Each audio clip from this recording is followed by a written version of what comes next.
ہم اپنی آخرت کے لیے سوچیں، اپنی زندگی کو اچھائی کی راہوں کا مسافر بنائیں۔ بڑھاپے میں عبادت الہی، سجدے بہت بڑی بات ہے، لیکن جوانی میں سجدوں کی توفیق کا مل جانا، آنکھوں میں آنسوؤں کا نور نصیب ہو جانا، خشیت الہی، خوف اور اللہ کا ڈر، یہ بہت بڑا انعام ہے۔ تو یہ اللہ جس کو نصیب کرتے ہیں، یہ اس کی نعمت ہے۔ اللہ کا خوف اللہ کی عطا ہے، اللہ کی خشیت اللہ کی طرف سے بندوں کو دیا گیا انعام ہے۔ اللہ جس کی بہتری کا ارادہ کرتا ہے اسے اپنی خشیت کا نور دے دیتا ہے، اسے اپنا خوف عطا کر دیتا ہے، اپنے سے ڈرنا نصیب کر دیتا ہے، تقوی کی دولت دے دیتا ہے۔ اور اگر کوئی دلیری سے کہے میں نہیں ڈرتا، یا ڈٹائی سے گناہ کرے، گناہ کرنے کے بعد بھی کئی لوگ چھاتی چوڑی کرتے ہیں، تو یہ اللہ کی ناراضگی کی دلیل ہے کہ گناہ کا موقع مل جانا اور گناہ کے بعد ڈرانا، سرکشی، تمرد اور اس پر بھی مسرت، تو یہ بہت بڑی حماقت اور اللہ کی رحمتوں سے دوری کی دلیل ہے۔ اور نیکی کی توفیق کا میسر آنا اور گناہوں سے بچ جانا اور اللہ کی خشیت، اللہ کا خوف سینے میں موجود رہنا، اور اگر کبھی گناہ سرزد ہو جائے تو فوراً توبہ کر لینا۔ مومن کی شان یہ بتائی گئی، حضرت عبداللہ ابن مسعود رضی اللہ تعالی عنہ سے ہے کہ جب مومن گناہ کر بیٹھتا ہے تو وہ یوں محسوس کرتا ہے کہ پہاڑ تلے آ گیا، اس کے اوپر یوں ایک بوجھ لگتا ہے، جلدی جلدی تلافی کرتا ہے، توبہ کرتا ہے، رجوع اللہ کرتا ہے تاکہ مجھے معافی مل جائے۔ اور منافق کی مثال یہ ہے، گناہ کرنے کے بعد یوں محسوس کرتا ہے بدن پہ مکھی بیٹھی تھی، ہلکے اشارے سے اڑا دی۔ اور دن میں کتنی مرتبہ مکھیاں اڑاتا ہے ایک آدمی، سویر سے شام تک، شام کو سے شمار اور یاد بھی نہیں ہوتا کہ کتنی مرتبہ یہ عمل میں نے کیا ہے۔ تو میں اور آپ اپنے آپ کو دیکھ سکتے ہیں، یہاں بیٹھے اپنے ضمیر میں اتر کے جھانک سکتے ہیں کہ ہم کھڑے کہاں ہیں۔ ہم سے کبھی کوئی گناہ سرزد ہو جائے تو کیا ہماری یہ کیفیت ہوتی ہے کہ ہمیں یوں لگے کہ جس طرح پہاڑ تلے آگے ہیں، یا ایسے کہ ہم سے گناہ ہو جائے تو ہم یوں محسوس کرتے ہیں کہ کچھ بھی نہیں ہوا، جس طرح ہلکے اشارے سے مکھی اڑا دی، بس ایسے ہوتا ہے؟ میں اور آپ اپنے آپ کو اپنے ضمیر کی عدالت میں کھڑا کر کے دیکھ سکتے ہیں کہ ہم کھڑے کہاں ہیں۔ کہیں منافقانہ روش ہمارے طرز زندگی میں تو نہیں، یا کہ وہ مومنانہ شان ہے کہ گناہ کے بعد پہاڑ تلے آ جانے کی کیفیت محسوس کرتے ہیں اور جلدی جلدی تلافی کرنے کی کوشش کرتے ہیں، بے چین ہوتے ہیں، آنکھوں سے آنسو نہیں تھمتے اور رجوع اللہ کرتے ہیں، طبیعت میں ایک ہیجان، بے تابی اور پچھتاوے کی سی کیفیت ہوتی ہے، ہم سے یہ ہو گیا ہمارا رب ناراض ہو گیا۔ تو میں اور آپ اپنا اندازہ کریں اور دیکھیں کہ ہم کھڑے کہاں ہیں، واللہ جل شانہ ہمیں اس کی توفیق عطا فرمائے۔ حضرت شیخ سعدی نے لکھا ہے کہ مطاف میں ایک شخص کنکروں پہ پیشانی رکھ کے رو رہا ہے اور کیا کہتا ہے، اللہ مجھے معاف کر دے، نہیں تو قیامت کے دن نابینا اٹھانا، تیرا کیا تیرے بندوں کا سامنا نہیں کر پاؤں گا۔ اتنے درد سے روتا ہے کہ سینے میں دل ڈولتے ہیں۔ ایک شخص تو اپنا طواف چھوڑ کے اس کے پاس کھڑا ہو گیا تو اس کی پشت پہ ہاتھ پھیرنے لگا، حوصلہ رکھ، اللہ بڑا کریم ہے، حوصلہ رکھ، اللہ بڑا رحیم ہے، اور اس کو تسلی دینے لگا۔ اور وہ اتنے درد سے روتا ہے، اس کی چیخیں سنی نہیں جاتی، مطاف کے کنکروں پہ اس کے آنسو گرتے ہیں اور کہتا ہے، اللہ مجھے معاف کر دے، نہیں تو نابینا اٹھانا، تیرا سامنا تو بڑی دور کی بات، تیرے بندوں کا سامنا نہیں کر پاؤں گا۔ تو شخص دیتا اور چھوڑ دیا، اس کو تسلی دینے لگا۔ تھوڑی دیر کے بعد وہ شخص جانے لگا، چہرے پہ اس نے پردہ اڑا ہوا تھا۔ تو اس شخص کو تجسس تھا کہ میں دیکھوں یہ کون ہے جو اتنے درد سے روتا ہے اور اس کو سمجھاؤں کہ اللہ بڑا کریم ہے۔ تو اس کے پیچھے چل پڑا، تو جب اس شخص نے نقاب سے پردہ اٹھایا تو اس شخص کی چیخیں نکل گئی، فائزہ ہوا الشیخ عبد القادر جیلانی۔ تو یہ زاروں کے دار رونے والا شیخ عبد القادر جیلانی تھا۔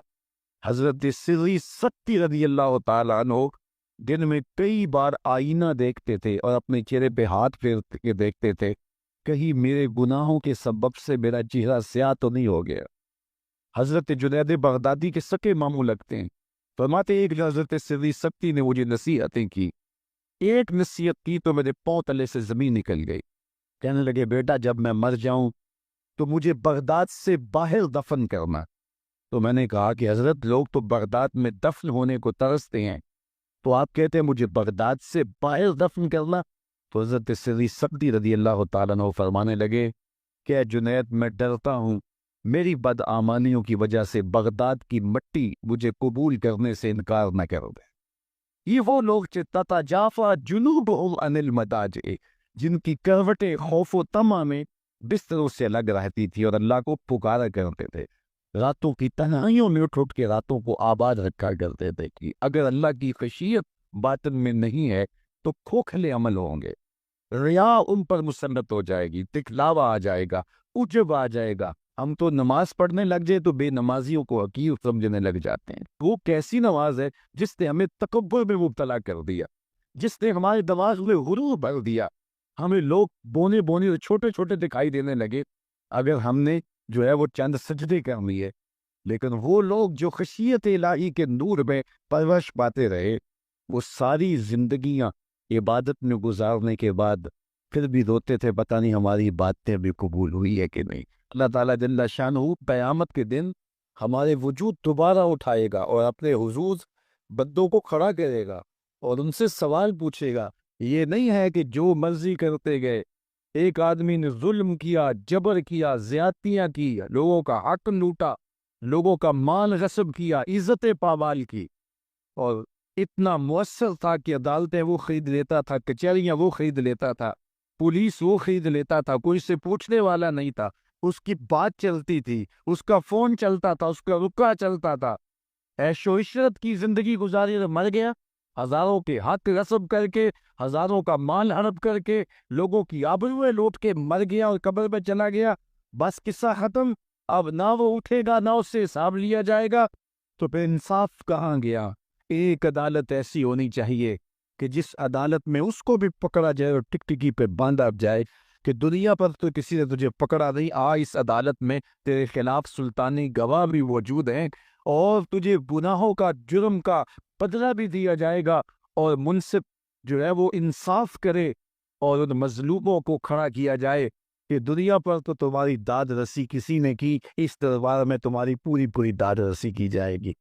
عقل مانتی ہے کہ ایک ایسا دربار ہونا چاہیے، ایسا احتسابی عمل ہونا چاہیے، ایک ایسی عدالت لگنی چاہیے کہ جس کا کہیں جسے انصاف نہیں ملا اس کو وہاں جا کے انصاف ملے، اور وہ دن قیامت کا دن ہے۔ اس کا یقین زندگی میں نظم پیدا کر دیتا ہے، تھر تھر بدن کانپتا ہے کہ آج اگر ہم مؤثر بھی ہو جائیں اور کسی کے سامنے جواب دے نہ ہوں، لیکن ایک عدالت تو ہے جہاں ہم نے جواب دے ہونا ہے اور اپنے ایک ایک عمل کا حساب دینا ہے۔ تو اللہ ارشاد فرماتا ہے کہ اس عدالت کے سامنے تم نے پیش ہونا، تمہارے جوڑ جوڑ کو اللہ تعالیٰ دوبارہ کھڑا کرے گا اور اس کو دوبارہ تخلیق کرے گا اور پیدا کرے گا، اور تم دوبارہ کھڑے ہو جاؤ گے، اس کی حضور پیش ہوگے۔ بل یرید الانسان لیفجر امامہ، بلکہ آدمی چاہتا ہے کہ اس کی نگاہ کے سامنے بدی کرے۔ استغفر اللہ۔ یہ ایک ظالم کافر تھا، وہ حضور کی خدمت میں آیا، کہنے لگا میں نہیں مانتا قیامت آئے گی۔ حضور نے اس کو دلائل دیے، تو جب دلائل کے سامنے بے بس ہو گیا تو کہنے لگا کہ جس قیامت کی آپ بات کرتے ہیں وہ قیامت آ بھی گئی تو میں نہیں مانوں گا۔ اللہ اکبر۔ تو وہ انکار کرنے والوں کی انتہا ہوتی ہے، اور دیکھیے وہ کیا بول رہا ہے، بل یرید الانسان لیفجر امامہ۔ اس کی سرکشی دیکھیے، اس کا تمرد دیکھیے۔ وہ کہتا ہے اچھا اگر قیامت قائم ہوئی تو یہ گناہ، یہ جرم، یہ بدی، یہ بدکاریاں، یہ ظلم جو میں کرتا ہوں، یہ بدکاریاں رب کے سامنے کروں گا۔ کیسی ڈٹائی ہے، مذاق اڑاتا ہے، تمسخر اڑاتا ہے آخرت کا۔ کہتا ہے جو بدیوں کا کاروبار میں نے گرم کیا ہے، جو بدکاریاں میری زندگی کا معمول ہیں، جو دادے عیش دیتا ہوں، جو عزتوں کو پامال کرتا ہوں، جو غریبوں کے پنجے توڑتا ہوں، جو لوگوں کا حق غصب کرتا ہوں، جو برائیاں کرتا ہوں، اگر قیامت قائم بھی ہو گئی تو میں یہ سارے جرم رب کے سامنے کروں گا۔ پھر وہ مجھے پکڑ کے دکھائے۔ اللہ اکبر۔ یسأل ایان یوم القیامہ، پھر پوچھتا ہے اچھا قیامت کب آئے گی؟ یہ تمسخر کے طور پہ پوچھتا ہے، لاؤ نہ قیامت، کب آئے گی قیامت؟ میں جرم رب کے سامنے کرنا چاہتا ہوں۔ اللہ اکبر۔ اب جواب سنیے، اب لفظوں کا ترجمہ اس زور سے کیا ہی نہیں جا سکتا جس زور کے لفظ ہیں۔ وہ کہتا ہے قیامت کب آئے گی؟ میں تو یہ جرم رب کے سامنے کرنا چاہتا ہوں، کوئی قیامت نہیں ہے، مذاق اڑاتا ہے، قیامت کب آئے گی؟ آواز آئی فَإِذَا بَرِقَ الْبَصَرُ وَخَسَفَ الْقَمَرُ وَجُمِعَ الشَّمْسُ وَالْقَمَرُ، جب قیامت آئے گی تو آنکھیں چبھیا جائیں گے، چاند بے نور ہو جائے گا، سورج اور چاند اکٹھے ہو جائیں گے۔ یقول الانسان یومئذ این المفر، آج جو کہتا ہے کہاں ہے قیامت، اس دن بھاگتا پھرے گا، کوئی پناہ گاہ ہو بتاؤ، کوئی ہے ٹھکانہ چھپنے کا، کوئی پناہ گاہ ہے؟ کلا لا وزن، آواز آئے گی کوئی ٹھکانہ نہیں ہے، آج کوئی ٹھکانہ نہیں ہے۔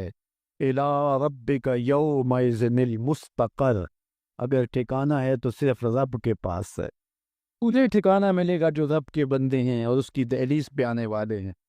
یُنَبَّأُ الْإِنسَانُ یومئذ بما قدم وأخر، اللہ تعالیٰ اس دن بتا دے گا جو آگے بھیجا اور وہ بھی بتا دے گا جو پیچھے چھوڑا، ایک ایک چیز تشت ازبام ہو جائے گی۔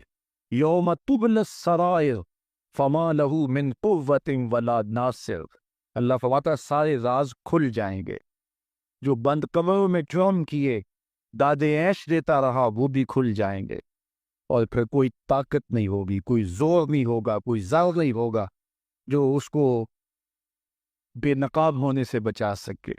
اے داور حشر میرا نام اعمال نہ پوچھ، اس میں کئی پردہ نشینوں کے بھی نام آتے ہیں، تو وہ کتنا سخت دن ہوگا۔ ارشاد فرمایا جائے گا کہ جو آگے بھیجا جو پیچھے چھوڑا، جو جرم کرتا رہا جو نیکیاں کی جو برائیاں کی، سب کچھ تشت ازبام ہو جائے گا۔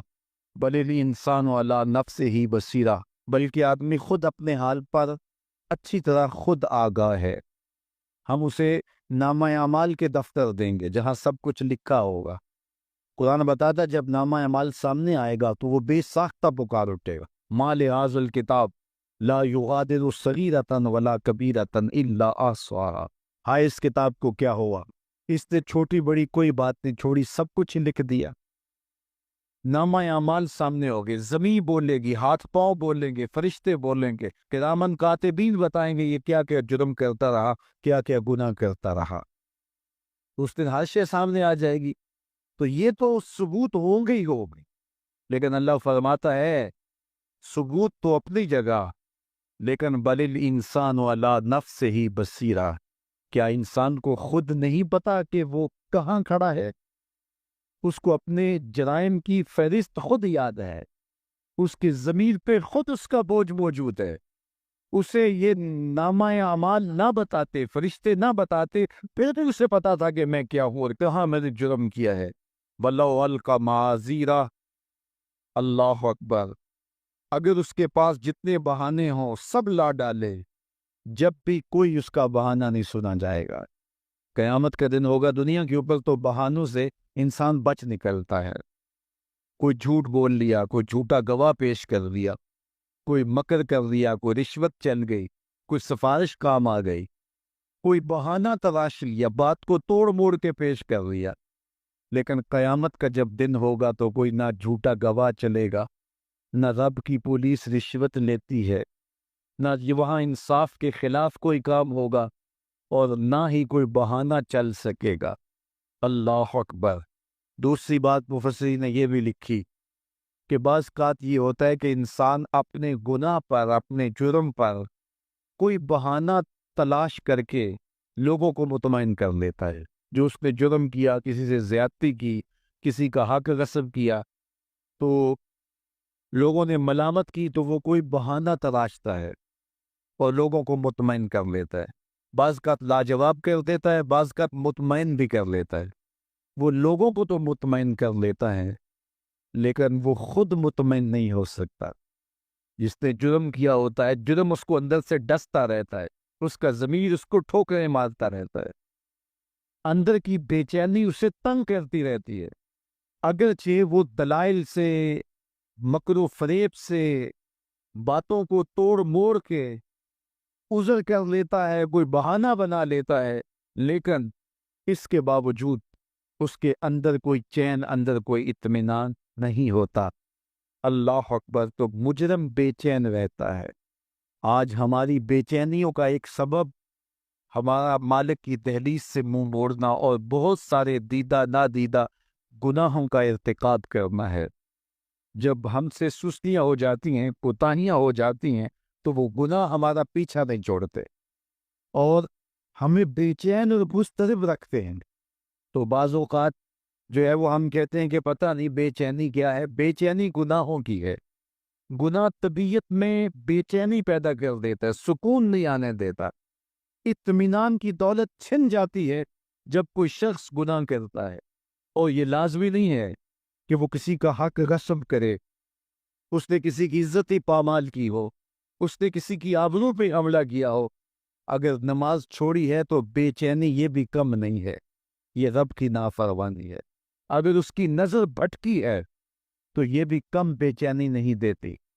اگر اس کا خیال بہکا ہے، اس نے زبان سے کسی کو دکھ دیا ہے، اس نے کسی کے لیے سب و شتم کا انداز اختیار کیا ہے، گالی گلوچ کا رنگ اختیار کیا ہے، تو پھر کیا ہوا کہ یہ بے چینی اندر کو توڑتی رہتی ہے۔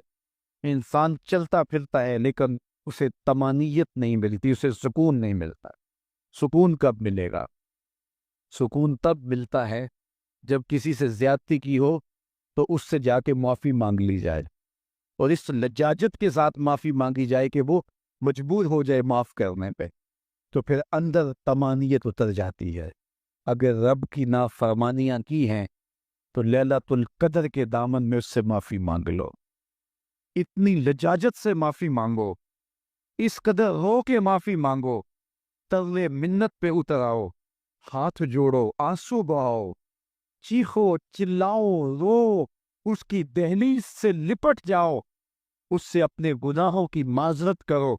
جب مالک نے معاف کر دی، اندر کی ساری بے چینیاں مٹ جائیں گے، دل کو قرار مل جائے گا، دل کو تسکین نصیب ہوگی۔ تسکین اس کی دہلیز سے تمہیں ملے گی، یہ اندر سے پھوٹتی ہے، باہر سے نہیں آتی ہے۔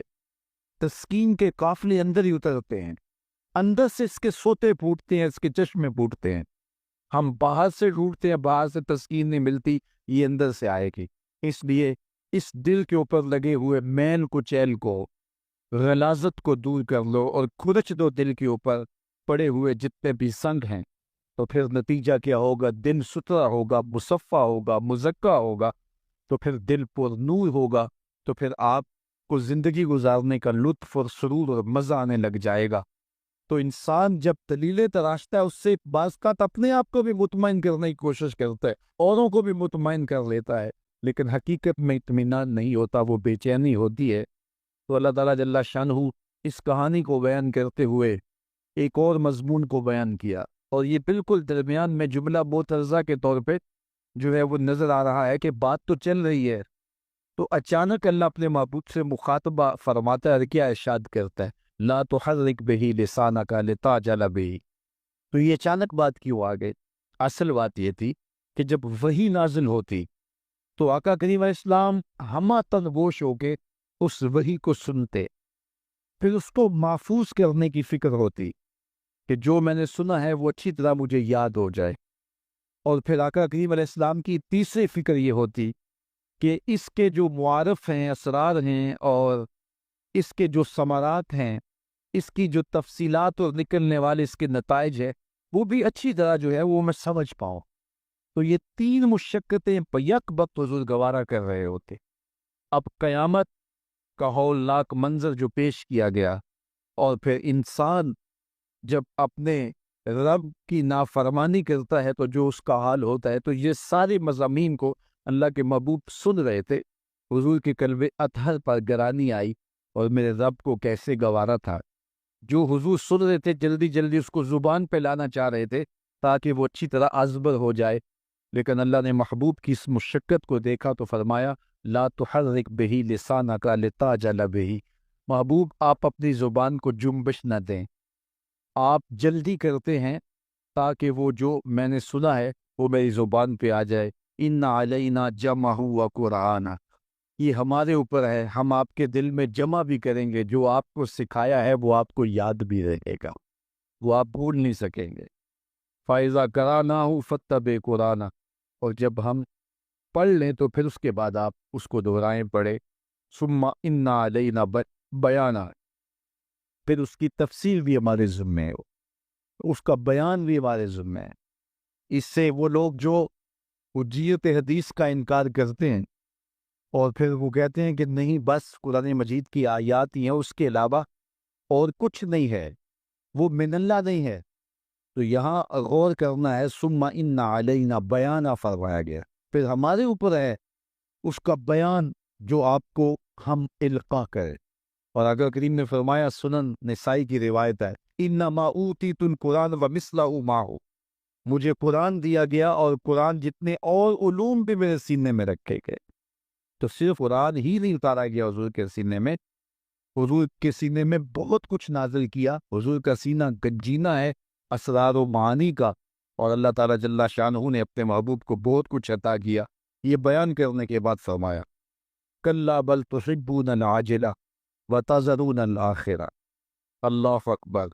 کوئی نہیں بلکہ یہ جو تم لوگ ہو اے کافرو، تم اس چیز کو پسند کرتے ہو جو بالکل نقد ہے، جو جلد ملنے والی ہے.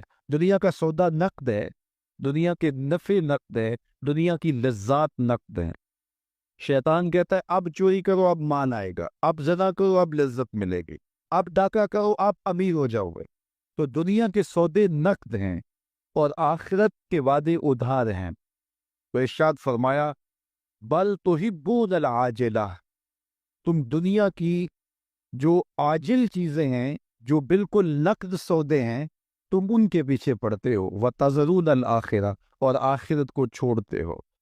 دوسرے مقام پہ ارشاد فرمایا سورہ الاعلیٰ میں، بل تؤثرون الحیات الدنیا والآخرۃ خیر وابقیٰ، تم دنیا کی جیتی زندگی کو ترجیح دیتے ہو، حالانکہ آخرت بہتر بھی ہے اور دائمی بھی. میں آپ کی توجہ چاہوں گا، آخرت بہتر بھی ہے اور دائمی بھی، لیکن تمہاری ترجیح یہ دنیا ہے جس کی آخرت کے مقابلے میں کوئی حیثیت ہی نہیں ہے. حضور نے ارشاد فرمایا، اگر کسی کو جنت میں ایک کوڑا رکھنے کی جگہ مل جائے، ایک ڈنڈا رکھنے کی جگہ مل جائے، دنیا و ما فیہا کی دولتوں سے وہ زیادہ قیمتی ہے. 7 براعظموں پہ پھیلی ہوئی کائنات، سمندروں کی تہوں میں قیمتی موتی، پہاڑوں کے دامن میں قیمتی معدنیات، مالیاتی اداروں کے پاس سرمائے، لوگوں کے پاس دولت کے انبار، یہ سارے اکٹھے کر لیے جائیں اور ان کی قیمت لگائی جائے، اور جنت میں ایک ڈنڈا رکھنے کی جگہ، ایک عصا رکھنے کی جگہ، ایک کوڑا رکھنے کی جگہ، وہ جگہ پھر بھی زیادہ قیمتی ہے. پراپرٹی ویلیو ہوتی ہے نا. وہ کہتے ہیں کہ دور دراز دیہات سے 10 ایکڑ فروخت کریں تو یہاں ہمارے بائی پاس پہ اگر لیں تو 1 کنال جگہ آئے گی، 10 ایکڑ فروخت کر کے یہاں 1 کنال ملے گی.